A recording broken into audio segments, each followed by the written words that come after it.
Tel Aviv, Israel. The young Israeli lieutenant harbored a huge secret for years. She was he. The moment of truth came when a group of cadets asked why the officer they knew as a female was wearing a man's uniform. I came to a conclusion that I cannot be an officer and commander when I'm hiding this major secret, the 22-year-old told NBC News. If I expect my soldiers to be honest with me, I have to do the same with them. I told them I see myself as a man for all my entire life. As Israel's first transgender military officer, the lieutenant requested that NBC News identify him as Shachar, which means dawn in Hebrew. Shachar said he did not want to garner undue attention while serving.Shachar, who was born in a kibbutz in southern Israel, knew from a young age that he did not want to be a girl. According to his parents, at the age of 2 he asked to have his hair shaved off.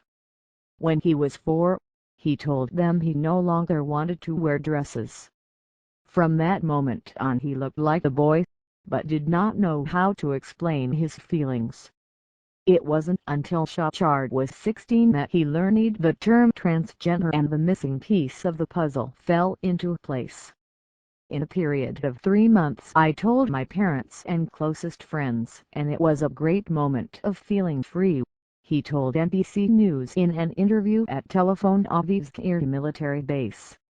While Shachar knew from childhood that he identified as a boy, he also knew that his future was in the military, where his mother and father both had been officers. Israel's armed forces are among the most accepting when it comes to issues of gender identity, according to undue, the former CEO of the Israeli National LGBT Task Force rights group. The Army cancelled its equivalent of the U.S. Don't Ask, Don't Tell policy and began drafting openly gay recruits in the late 1990s, Fred said. In America, the policy wasn't suspended until 2011. Compared to other armies in the world, Israel's army is more advanced in its approach and official policy towards the LGBT community, but in a lot of other areas in the country we are not advanced, Fred said. Nowhere in the Israeli law is there any recognition for LGBTs in any way, and in many areas even discriminates against them. The first openly transgender person enlisted in the Israeli army in 2000. Today there are dozens, according to Lieutenant Col. Serving.Shachar, the military's gender advisor. According to Israeli law, a citizen can initiate the gender reassignment process at the age of 18, which coincides with the mandatory draft age. The Army's policy is that being transgender is not an obstacle for being enlisted, Shachar said. I make sure to talk to every commander where a transgender serves and give them guidelines on how to deal with this situation. Joining the Army was an obvious choice for Shachar, but handling the concept of being a woman was not.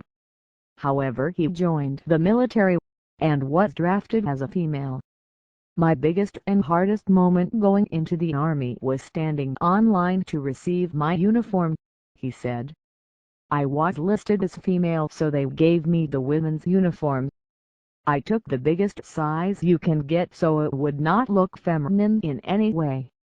To solve the issue of what to wear, Shachar's commanding officer allowed him to wear a unisex uniform. They also let him shower at different times in the women's barracks. Shachar says she regularly receives questions from young recruits about coming out. Shachar, who has started receiving medical treatment, said his colleagues have been supportive.